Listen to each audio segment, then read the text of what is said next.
Hello and welcome to this Friday's Friday 5 from the Peace Program Montessori Masterclass. Every Friday, we talk about one non-Montessori toy versus a Montessori toy. We cover a practical life idea, a children's book, and a parenting question of the week. You can join me live, pop in your own questions as we go, and start the discussion around Montessori and bringing that into our home. And today, we are talking about stringing, bead stringing. So this is a very common toddler activity. There's a couple of safety things to think about. So it'd be toddler and up. So some preschoolers obviously are going to be pretty interested in stringing beads.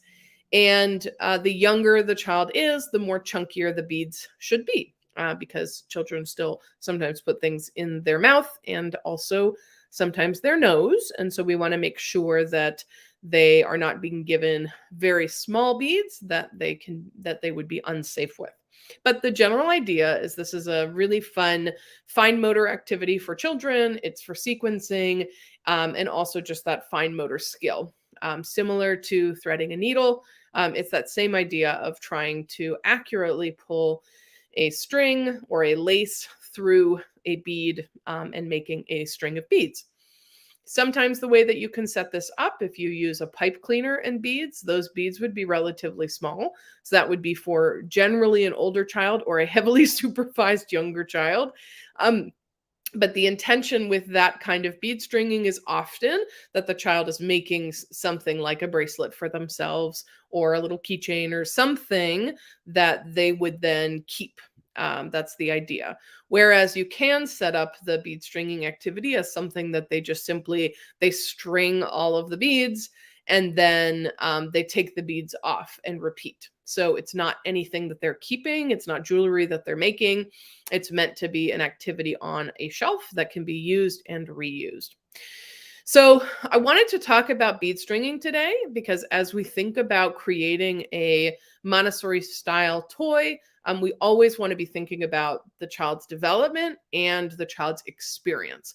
So their practical experience with the activity is going to tell us a lot about how successful or obstacles, if there's any obstacles in the child's path. So if you look at these two options, they probably seem rather similar. So one is a disc option, and the other one are these chunky beads. It's very common to be able to find the chunky beads. It's less common to find these discs, but you can still find them.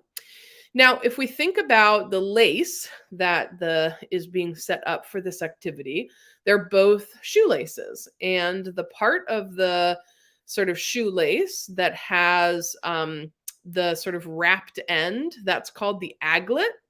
And the aglet is the part that's going to help put the lace through the bead relatively simply. Because if you've sort of wrapped the very tip of it, then you've got a firm, almost cylinder that's going through that hole, rather than trying to kind of push an infirm or sort of other parts of the lace through the hole.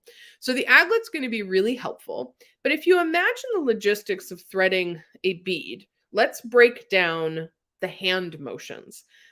This in Montessori, we call this the analysis of movement, where we actually analyze the movement and we try to understand from the child's perspective, what are their hands going to have to do in order to do this activity? And is there a way that we're setting up this activity that's actually making it impractical for their hands to do this? Because the whole idea is that they're under practiced with this kind of fine motor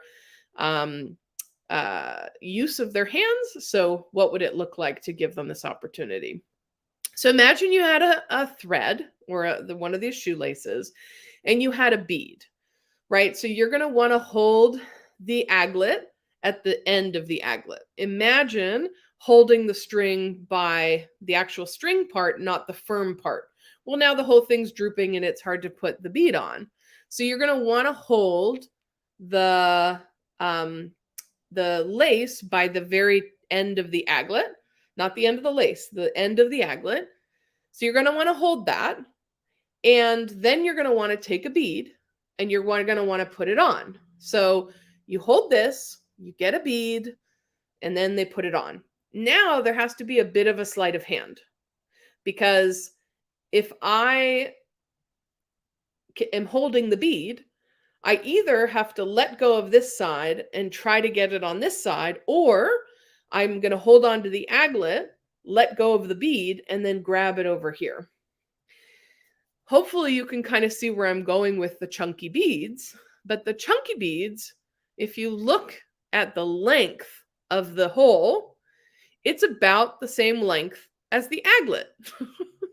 So the child's experience with that is going to be hold the end with the end of the aglet, put the bead on, and now there's hardly anything here. So they have to try to let go of the bead, which sometimes falls, and then try to get the little bit that's poking through, or try to move this finger back, move the bead forward. All of that is going to be a lot more complicated than if we have a disc, a very thin bead with a very short hole, because when you hold the end of the aglet, you just slide the bead on, and now you have the rest of the aglet just ready to hold on to, and then you can thread it through. So the chunky beads are potentially later, but where you want to start with a bead stringing activity is with discs. It's because we're trying to remove the obstacle that the child doesn't even know how to do this activity. They don't even know if they have all the hand skills to do it. And we're making it so much more complicated because they can't grasp the other end of the aglet, because the aglet is almost exactly the same length as the bead itself. So when you're preparing a Montessori style activity, or even just thinking about preparing an activity for a child, we want to set them up for the most success. And that's going to mean starting with discs before we move to things like chunkier beads, when the child has more motor capacity to handle that, of, being able to cinch the bead down and then still have a finger available to grab the aglet. The other thing with these two different applications is you'll notice that in the sort of Montessori style activity on the left, that the whole activity is on a tray, and then the beads are in a bowl, and then the string is next to it. This is going to allow the child to take the whole activity to wherever they're going to do it. Whereas this other activity, you've got the tray that would be full of beads, and then you have a string that's sort of aside. That's going to often lead to the string getting lost, misplaced, or having the child having to manage holding the tray while also separately holding the string. They could put the string on top, but the whole logistics are not well thought out. So if you were to get a bead set, there are some bead sets that will offer these very thin discs along with some chunkier ones, and you can pull out just the thin discs. But if you got this set of chunky beads for a child who was a little bit more familiar with bead stringing, you could store most of these beads and use that tray in a similar way as the one to the left. So add a container for the beads to sit in, and then put the string on the tray. It's going to be a lot more obvious on how to clean up. It's less likely that things are going to get lost, and it's easier for them to manage because there's only a few beads for them to work with, as opposed to trying to manage, 20 some odd beads. We're making it more complicated, which means as it gets more complicated, we're putting it to an older child.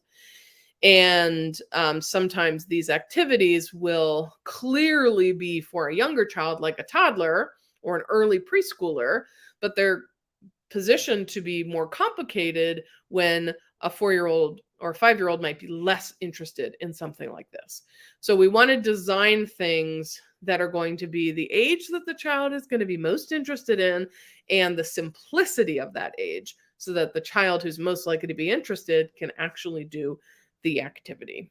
And that is our Montessori toy versus a non-Montessori toy, and thinking about adding bead stringing as one of the activities in your child's environment. And as I mentioned, this can be a really great precursor to sewing work, because that's sort of the idea, is that we're taking a smaller thread and we're going to put it through a hole. So eventually that can turn into a lesson on threading a needle and doing some preliminary sewing. So bead stringing is a great preliminary activity for many reasons. Let's move on to our practical life. So practical life, this is going to be an area of activities or a series of materials that allow the child to live out the daily living tasks that are part of everyone's day. So if you think about your day, if you think about what do you do when you wake up in the morning, well, you might have some hygienic things to take care of. You might need to brush your teeth, wash your face. You might need to change your clothes. Then there might be meal preparations. There's some kind of food to be prepared, whether for yourself, a community, or others.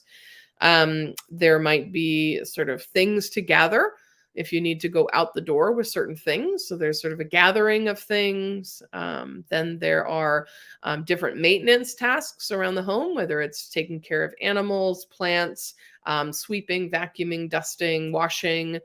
Those are all sort of the maintenance tasks. So any one of those is going to be considered a practical life activity. And what we want to do with practical life is we want to involve the child as soon as they can participate in those daily living tasks. This is the time when the child wants to. When they're a toddler, they want to do these tasks alongside us. And so we want to capitalize on that by inviting them to do this alongside us and to be able to get to the place where they are finally capable of these tasks and can actually help in maintaining the home, because they live there too. So today we're going to talk about sweeping. So it's important when we think about building a practical life activity for the child is that we try to mirror the kinds of things that we use. So if you use a wooden and grass broom to sweep, then it would make a lot of sense to get a wooden and grass broom for the child. But if that's not what you use to sweep and your broom functions and looks very differently, then it would make sense to get your child something that is dimensioned to their size, but actually looks pretty similar to yours. Rather than getting them, I think the mop is a good example, is that, often if you look at Montessori places that sell Montessori style things, is they will have a broom and a mop that are dimensioned to the child's size, and they're very cute, but they don't look anything like the kind of mops and brooms that we use. And so the child is not, and they don't function the same way. So the rag mop functions with a bucket and a squeezer, and that's very different than if you use something like a Swiffer. So the child wants to do what you do. Practical life is about inviting them into your home's daily living routines. And if sweeping is one of them, then it helps to get something dimensioned to their size that they can use. So a large broom, we think about, what do we use a large broom for? Well, the large broom is used for pulling piles in. It's not for sweeping up something very specific. It's used to pull in things into a pile, and then you use the kind of a brush and dustpan to get that swept up into. So for a toddler child, it's often the most useful tool is some kind of brush and dustpan, because what they're going to be sweeping up is not, I'm sweeping everything around me into a pile and then I'm going to sweep that pile up. They're most likely, if they spilled Cheerios, they're most likely going to be looking at the Cheerios and sweeping those ones up, in which case following around with a brush and dustpan can be really, really helpful to the child. And it's like a broom, but it's dimensioned to their size and it's much more on task. Whereas once the child is in preschool, that's going to be a much better time to introduce a tall broom and introduce the idea of sweeping sort of an area into a center imaginary circle and then sweeping up the pile of dust and dirt that was accumulated. In preschool, what we tend to do is we tend to not have an imaginary circle and actually have a real life target. So we'll have sort of painter's tape in the middle of a floor. And that way, when it's time to sweep, the child knows where they're sweeping to. So they're going to sweep all around the floor, but all into this target. Once the child becomes pretty good at sweeping into the target and then sweeping that up, then you can make the target smaller. So you shift from having a sort of a square or a triangle or a square of tape to actually just having a dot. So you're just saying, hey, this is where we're going, but you're not trying to make the pile all in this container. And then once they know how to do that, then they can graduate beyond a dot and they can just imagine that there is a sort of target in the middle, just like we do, of pulling the dirt in. So I would say the actual broom is going to be something that is introduced in that 3 to 6 time frame. In toddler, it's much more of a brush and dustpan. Even though the tall broom is being used in 3 to 6, I would say that the brush and dustpan still has a tremendous spot because it's a completely different motor skill to be able to squat down and use a tall broom to sweep into a dustpan. It's a lot more simple for the child to know the broom is for creating these piles, and then you can put the broom down and away and get a brush and dustpan and just sweep up that pile. By the time the child is in elementary school, they have built a level of abstraction in their brain, imagination, that they can work towards without a lot of those supports. So sweeping is a great task if that's something that's relevant to your home. This is not something to be added to all homes because many homes are carpeted or something like that, where sweeping is not a normal daily task. And if that's the case, then the child most likely wants to use a vacuum if you use a vacuum. So make sure that the practical life actually adjusts and works and aligns with the kind of practical living skills that you have at home. But those are some ideas. And if you look up mini brush and dustpan, that's often going to get you to a much smaller size that really fits the young child. All right, we're up to our book. So this is a book that came out in the past year or two. It's called Bedtime Bonnet. And it's a story of a girl who wears a bonnet to bedtime and overnight, and she's looking all over the house for her bonnet. And they talk about all different hairstyles that different family members have and the way that the family takes care of their hair at nighttime. And the sort of looking for the bonnet is a um, very popular way for children, especially in preschool, to engage with a story. They really, really like trying to find things on a page. And it just sort of has this thread throughout the book of where her bonnet is. And it tends to be really just a really fun book for kids because of that very popular storyline of looking for something and then finding it at the end of the day. It's just a really well done, really beautifully illustrated, and really well done children's book. So highly recommend Bedtime Bonnet.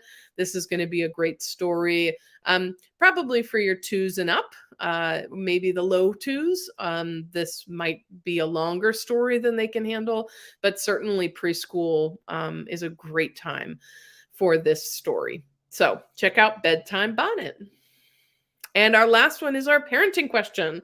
So this is a question. They say, what is the best book for parents to read who are new to Montessori and they want to learn to incorporate it more?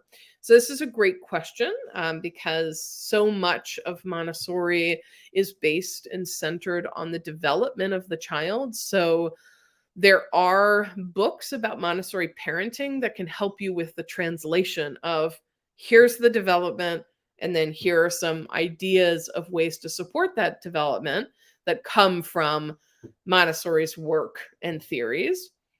But that doesn't sort of take the place of the developmental texts.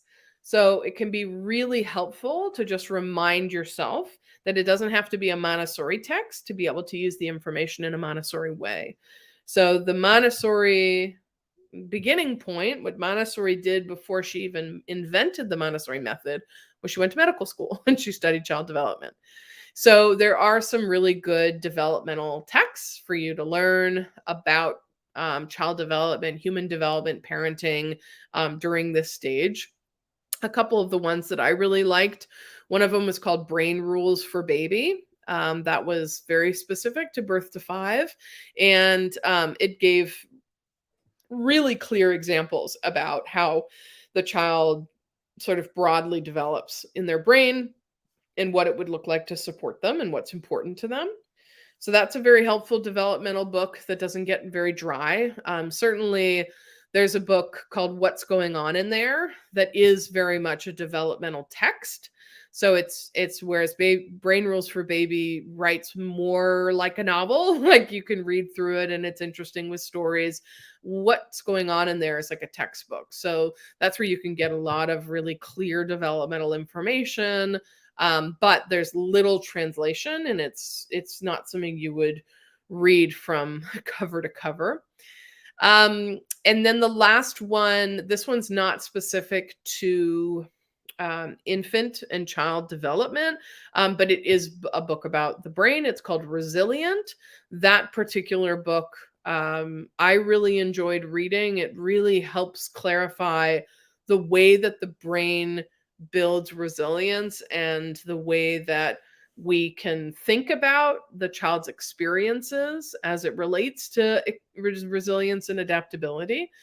Um, in terms of Montessori books, obviously, I wrote a book, so obviously I've got my own thoughts of why I wrote the book that I did, but Babies Build Toddlers was or is a book that's meant to fill in a bit of this void in the Montessori parenting book space, where there's a lot of Montessori parenting books that tend to tell you what to do from a Montessori standpoint, but don't draw the line specifically to the child's development. They walk you through Montessori theories, Montessori activities, Montessori ideas. But I think what's most powerful about the Montessori method is that it starts with development and moves forward. Because if there's an idea that isn't working for your child, well, you can always go back to the development and come up with another idea. That it doesn't have to be what she said exactly precisely. I think when we consider the development, we often end up with what she said, but it all starts with the development. And so what Babies Build Toddlers has, what I did there is I clearly explain the development, offer tons of citations and references in really clearly presented timelines about development, and then sort of give very specific examples of, and here's how you use that development to give readers the option to, you don't like that suggestion, then go back to the development, come up with your own. Sounds great. But it was meant to fill a bit of a void in the Montessori parenting space where, books don't have references, citations, they don't reference development. That I think is really challenging, because then we end up doing things because Montessori said so instead of things that just make sense, which often is because what Montessori said, but they make sense to development. So if you have a chance to check out my book, Babies Build Toddlers, I'd highly recommend it as a place where you can find Montessori content and that child development. I think that that's a great new to Montessori book. It focuses on the development and translation in the first 18 months. So sometimes people will ask if it is relevant to anyone after 18 months. And for that, I would definitely say yes. I would say that some of the practical suggestions, you will have moved on from that. However, the development and the theory and the explanations of Montessori practice are definitely very consistent across age groups. So there's some real consistencies there, and it is helpful to understand where your child has been developmentally in order to understand where they're going. So if you have a toddler, it's helpful to understand from the perspective of what had my child been doing in the past 18 months in order to understand what they're doing now. So I think in that way, but I think some of the practical suggestions are not going to be as relevant because of the age difference. But if you're expecting, have an infant or early toddler, it can be a great book to start with. in addition to some developmental texts like Brain Rules for Baby, Resilient, or What's Going On in There. And that is the end of our Friday Five. I hope you join me in the Montessori Masterclass. Check out thepeaceprogram.org/Montessori Masterclass for our full program that includes live sessions weekly with our international team of Montessori trained educators ready to answer your parenting questions, as well as over 9 hours of self-study lessons on Montessori history, the method, and theories about the child, the environment, and the adult. Thanks for watching, and see you next week.